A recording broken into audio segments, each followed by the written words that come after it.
वो दौड़ता हुआ मेरे पास आया। उसने मुझे बताया कि वो यूपीएससी एस्पिरेंट है और 5 अटेम्प्ट दे चुका है। आने वाला अटेम्प्ट उसका छठा और आखिरी अटेम्प्ट होगा।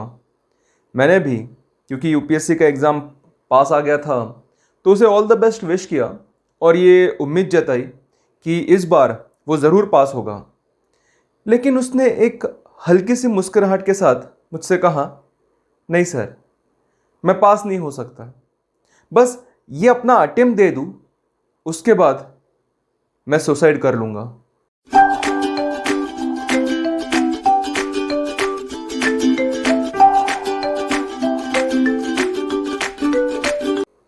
हेलो फ्रेंड्स, कुछ दिनों पहले की बात है। मैं अपने एरिया के पोस्ट ऑफिस में गया था। वहाँ काउंटर के सामने मैं लाइन में खड़ा था। इतने में मेरा ध्यान एक कॉर्नर में रखे हुए बेंच पे गया। वहाँ बैठा हुआ एक यंग लड़का मुझे घूर रहा था, जैसे कि वो मुझे जानता हो या फिर पहचानने की कोशिश कर रहा हो। तो मैंने भी अपनी मेमोरी को खंगालना शुरू किया कि कहीं मैं तो इसे नहीं जानता, पर मुझे कुछ याद नहीं आया। खैर, मैंने अपना काम कर लिया और मैं वापस जा रहा था।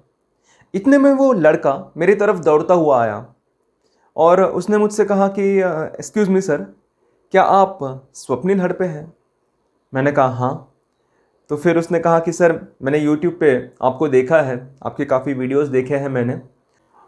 उसने मुझसे कहा कि सर, मैं यूपीएससी एस्पिरेंट हूँ और अब तक मैंने 5 अटेम्प्ट दे दिए हैं और आने वाला जो अटेम्प्ट है वो मेरा छठा और आखिरी अटेम्प्ट होगा। जब मैंने सुना कि वो यूपीएससी एस्पिरेंट है तो मेरे मन में उसके लिए एक अलग सी रिस्पेक्ट और एक अफेक्शन तैयार हो गया, क्योंकि मैं खुद भी एक यूपीएससी एस्पिरेंट रह चुका हूँ और यूपीएससी का प्रीलिम एग्ज़ाम जो है वो आने ही वाला है। तो मैंने उसे ऑल द बेस्ट विश किया और ये उम्मीद जताई कि इस बार वो ज़रूर पास होगा। पर उसके चेहरे पे एक अलग सी, एक जो विरोधात्मक जो मुस्कान होती है वो आई और उसने मुझसे कहा कि नहीं सर, मैं पास नहीं हो सकता। बस अपना ये अटेम्प्ट दे दूँ, उसके बाद मैं सुसाइड कर लूँगा।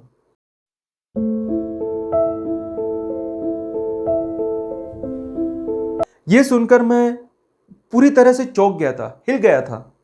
मुझे समझ में नहीं आ रहा था कि मेरे सामने एक यंग लड़का है, कुछ 30-31 साल का, और वो बहुत बिंदास तरह से, बिना किसी डर के, बिना किसी खौफ के वो मरने की बात कर रहा है। और क्योंकि मेरे मन में उसके लिए एज एन एस्पिरेंट एक रिस्पेक्ट तैयार हो गया था, तो मैं जानना चाहता था कि ऐसा क्या हुआ है, ऐसी क्या वजह है कि एक ये यंग लड़का सुसाइड की बात कर रहा है। पर क्योंकि वहाँ पे काफ़ी लोग थे, तो मैंने उसे कहा कि यहाँ नीचे ही एक कैफेटेरिया है, क्यों ना हम वहाँ चल के बात करें। तो हम दोनों वहाँ चले गए। वहाँ जाने के बाद मैंने उससे कैजुअली बात करना शुरू किया। तब मुझे पता चला कि वो एक इंजीनियर है और उसने एक बहुत रेप्यूटेड कॉलेज से इंजीनियरिंग की है।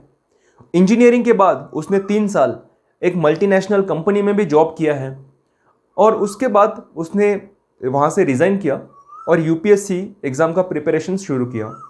उसके पिताजी गवर्नमेंट सर्विस में थे और पिछले ही साल रिटायर हो गए थे। माँ होम मेकर थी। उसकी दीदी, वो भी इंजीनियर है और यूएस में सेटल हो गई है अपने पति और बच्चों के साथ। ये जानने के बाद मैंने उससे पूछा कि जब वो मल्टीनेशनल कंपनी में जॉब कर रहा था तो वो जॉब छोड़ के उसने फिर यूपीएससी का प्रिपरेशन क्यों किया। तो उसने मुझसे कहा कि सर, मैं जॉब तो करता था, अच्छा खासा पैकेज भी था, सैलरी भी अच्छी मिलती थी, पर सर मेरी कोई अलग पहचान नहीं थी। मेरे आसपास के लोग मुझे जानते नहीं थे। मैं गुमनाम ज़िंदगी जी रहा था। तो मैंने सोचा कि अपनी कोई अलग पहचान बनाऊं। उस वक्त मैंने सोचा कि अगर मैं आईएएस या आईपीएस ऐसे बड़ी किसी पोस्ट पे चला जाता हूँ तो मेरी एक समाज में अपनी अलग पहचान होगी। दूसरी बात ये थी कि मेरा अपना एक फ्रेंड जो कॉलेज में मेरा बैचमेट था, क्लासमेट था, वो भी उसी वक्त से, कॉलेज के दिनों से यूपीएससी का प्रिपरेशन कर रहा था।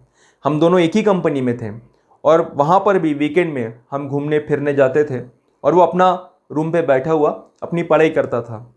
तो उससे भी मैं मोटिवेट हो गया था। मैं सोचता था कि अगर ये इतना कर रहा है तो क्यों ना मैं भी पढ़ाई शुरू करूँ।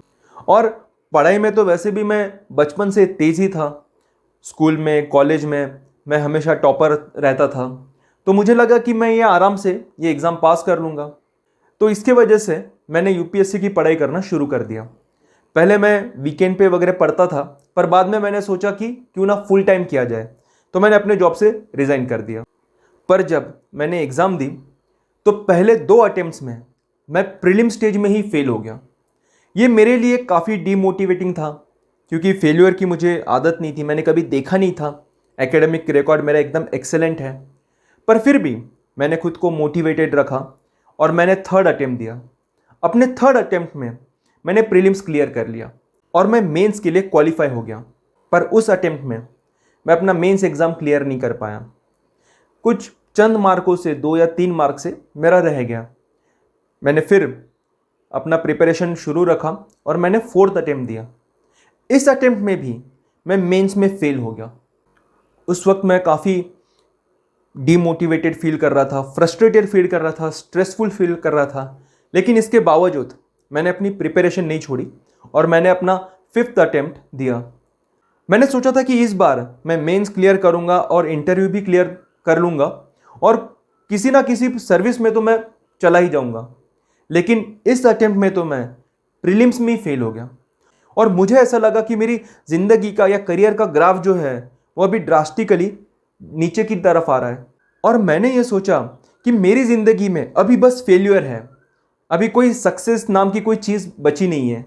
उसकी ये बातें सुनने के बाद मैंने उससे पूछा कि क्या ये जो सब तुम मुझे बता रहे हो, क्या ये बातें इससे पहले तुमने किसी के साथ शेयर किए, अपने घर परिवार में, अपने किसी दोस्त के साथ? तो उसने मुझसे कहा कि सर, घर पे कैसे बात करता है ये?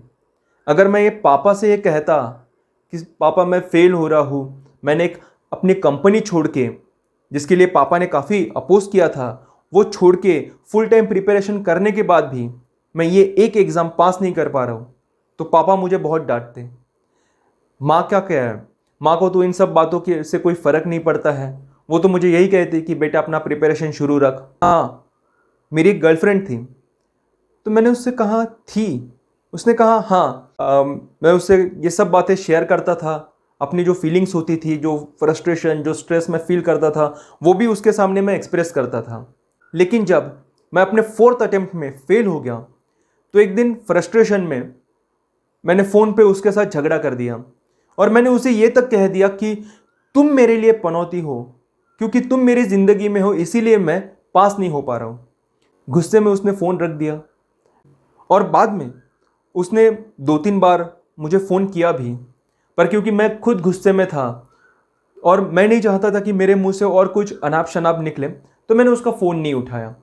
लगभग अगले 10-15 दिनों तक मैंने उससे कोई कांटेक्ट नहीं किया, उसका कोई फ़ोन नहीं उठाया, उसके किसी मैसेज का रिप्लाई नहीं दिया। उसके बाद जब मुझे ऐसा लगा कि अब मैं शांत हो गया हूँ या अब मैं ठीक तरह से उससे बात कर सकता हूँ, तो मैंने उसे कॉल किया।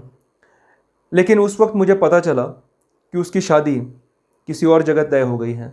ये मेरे लिए एक बहुत बड़ा सेटबैक था, पर फिर भी इस सदमे से गुजरते हुए भी मैंने अपना प्रिपरेशन शुरू रखा और अपने प्रीवियस अटेम्प्ट में, जो मेरा 5th अटेम्प्ट था, मैं उसमें फिर से प्रीलिम स्टेज में ही फेल हो गया।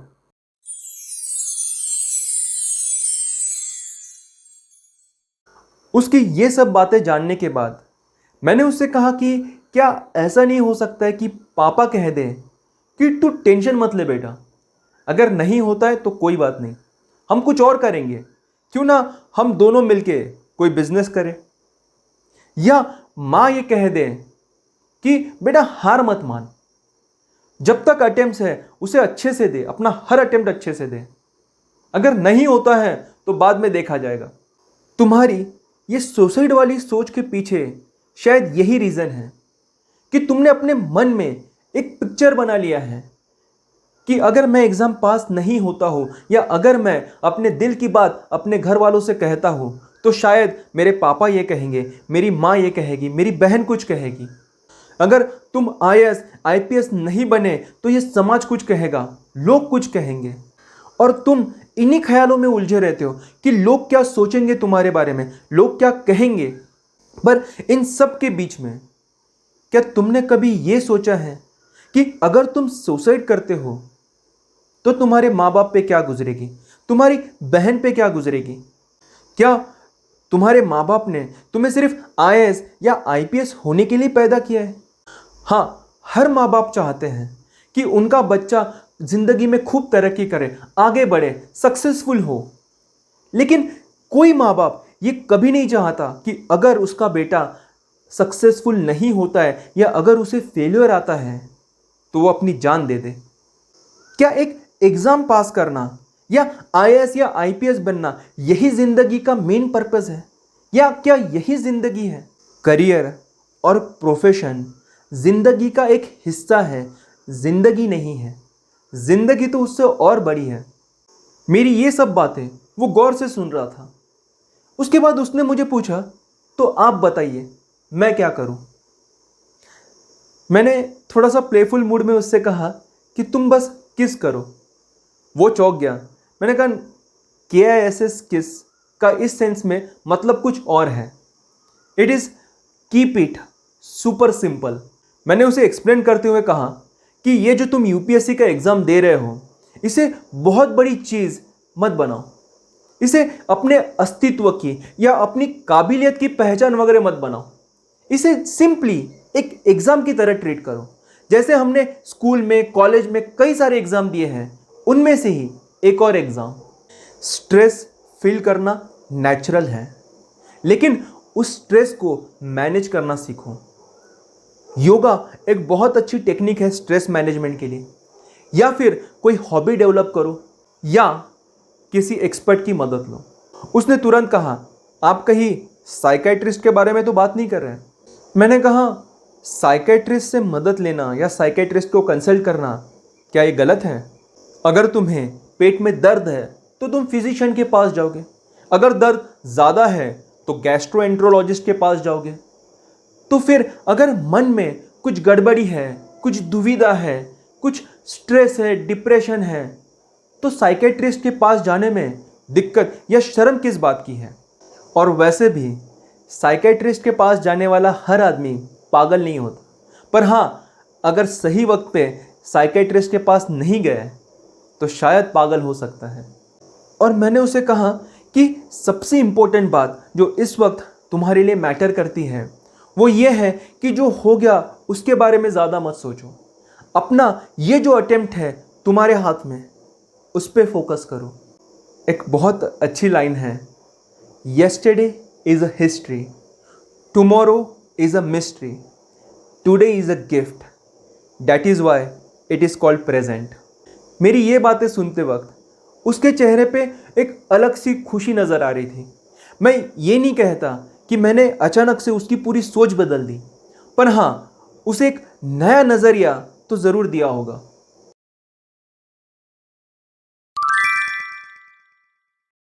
जो कहानी मैंने अभी आपको बताई, ऐसी ना जाने कितनी कहानियाँ होगी।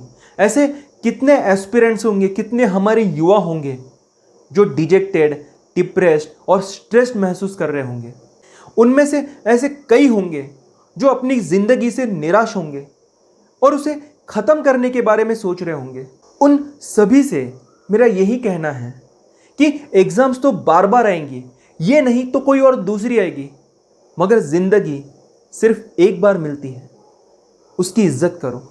हमारे बड़े बुजुर्ग कह गए हैं कि सर सलामत तो पगड़ी हज़ार। जब तक जिंदा हो तब तक बहुत कुछ मुमकिन है। युवा हमारे देश की पहचान और शान है। भारत ना सिर्फ दुनिया का सबसे आबादी वाला देश बन गया है, बल्कि सबसे यंग कंट्री भी है। हमारे युवा देश के लिए और समाज के लिए अपने इम्पोर्टेंस को, अपनी अहमियत को पहचाने। हमारे समाज को भी खुद में कुछ बदलाव करने होंगे। फेलियर्स या नाकामयाबी के साथ जो स्टिग्मा या कलंक जुड़ा हुआ है, हमें उसे निकाल के बाहर फेंकना होगा। फेल वही होते हैं जो कोशिश करते हैं। और किसी ऐड में ये कहा भी गया है, दाग अच्छे हैं। और एक पुरानी कहावत भी है, कोई भी लक्ष्य मनुष्य के साहस से बड़ा नहीं, हारा वही है जो लड़ा नहीं। रहा सवाल यूपीएससी का, तो मैं मानता हूँ कि यूपीएससी की एग्ज़ाम के जैसी शायद ही कोई एग्ज़ाम इतनी खूबसूरत होगी। ये एस्पिरेंट्स को जिनमें इंजीनियर्स और डॉक्टर्स जैसे प्रोफेशनल्स भी शामिल हैं। उन्हें history, geography, art and culture, sociology, political science, international relations, internal security, economics, disaster management, environment और सबसे इंपॉर्टेंट एथिक्स एंड इंटीग्रिटी जैसे सब्जेक्ट्स सिखा देती हैं। कल्पना कीजिए कि इससे उनके ज्ञान और व्यक्तित्व में कितना इजाफा होता होगा। आज भले ही मैं आईएएस ना बन सका हूं, पर जब मैं अपने स्कूल या कॉलेज के दोस्तों से मिलता हूं, जब मैं उनसे बात करता हूं, तो मुझे यह फर्क महसूस होता है। मेरी इस देश, यहाँ की राजनीतिक और सामाजिक स्थिति, एनवायरमेंटल इश्यूज जैसे कि ग्लोबल वार्मिंग, इनके बारे में जो मेरा ज्ञान है, जो जागरूकता है, वो उनसे थोड़ा ज़्यादा है। एक समाज के तौर पे हमें ये ज़रूरत है कि ये ज्ञान और व्यक्तित्व रखने वाले जो एस्पिरेंट्स हैं, हम उनके लिए एक सपोर्ट सिस्टम बनाएं, ताकि अगर कोई hard working candidate exam clear नहीं भी करता है तो उसे अपनी भविष्य की चिंता ना रहे। आइए इस दिशा में हम कोलैबोरेट करें। कोई बिजनेस कोलैबोरेशन नहीं, बल्कि एक सोशल, एक सामाजिक कोलैबोरेशन, जिसके जरिए हम अपने ऐसे युवाओं के लिए लाइवलीहुड अपॉर्चुनिटीज तैयार कर पाए। साथ ही साथ हम अपने उन युवाओं तक भी पहुंच पाए जो पैसों की कमी की वजह से, गरीबी की वजह से अच्छा कोचिंग या गाइडेंस प्राप्त नहीं कर पाते। मैंने इस दिशा में कोशिश शुरू कर दी है। अगर आपके पास कोई सुझाव है या अगर आप मेरे साथ काम करना चाहते हैं तो मुझसे संपर्क कीजिए। मेरा ईमेल आईडी डिस्क्रिप्शन में दिया है। ये इनविटेशन सभी के लिए है, व्यक्तियों के लिए, संस्थाओं के लिए और इवन कॉरपोरेट्स के लिए भी। आइए हम सब मिलके अपने देश के युवाओं की मदद करें और युवा शक्ति को बढ़ाएं। जय हिंद।